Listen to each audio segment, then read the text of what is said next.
Hi friends, I am here to talk to you today about my new book,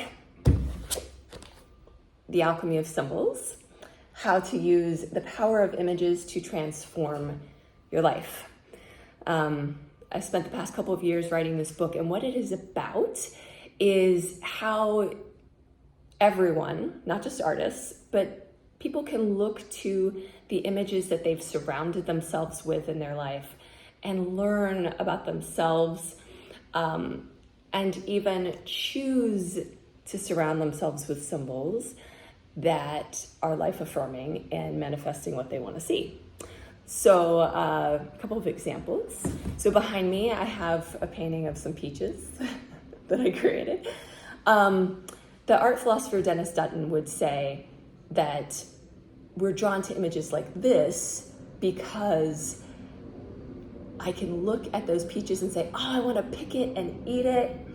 And so it's showing my basic human instinct to eat and to know that I will be provided for. So sometimes we're drawn to images like that because of our instincts. Another example, this is how I learned from a symbol. About 10 years ago, I did a series of paintings. This is one of them, that where you have men, so there's a man and there's a woman, and they're in some sort of a romantic embrace. Many of these paintings that I did were nudes. I thought that they were really sensual at the time. In this one, there's this sort of orb between them that later I looked at it and said, oh, it almost looks like a fetus. But so I made this series of paintings, and then a couple years later, I looked at them, the collection, and I said, oh my God, I put the men in almost all these pictures above. Yeah, men can be taller than women usually, but they're really significantly higher up, and they're oftentimes looking away, and then the woman is there adoringly looking up at this aloof dude.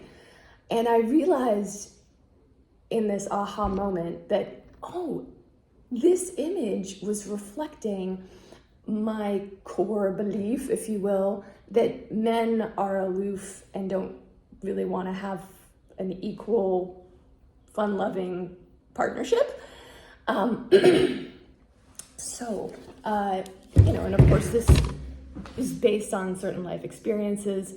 But when I realized that I had created these images and that was reflecting a belief that wasn't necessarily true and not necessarily something that I actually wanted, I then created several paintings where men and women were equals on the picture plane, and they are looking into each other's eyes, and there's not this distance between them. Okay. Another example, I had one friend who he'd said to me, he had just gotten a divorce, and he said, Addie, I've got to get all new furniture for my living room. I said, what do you mean?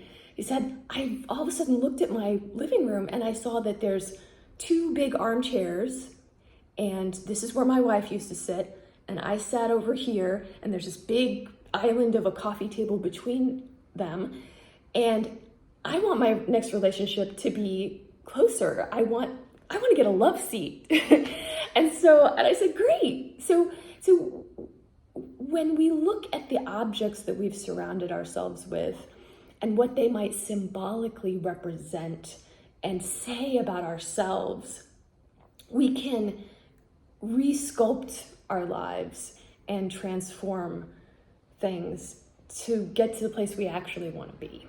So that's what this book is about. And I also have to say that I got a grant from the Indiana Arts Commission to write this book. So I'm very thankful for that. I was able to take some graphic design classes, and I fully illustrated it. It's got lots of my paintings in it, and lots of little illustrations that I did. And I sincerely hope that those of you who read my book will enjoy it. on my podcast, the Studio Alchemy podcast, I am reading through each of the chapters in the next couple of months. So if you just want to listen to the book, you can listen on the Studio Alchemy podcast.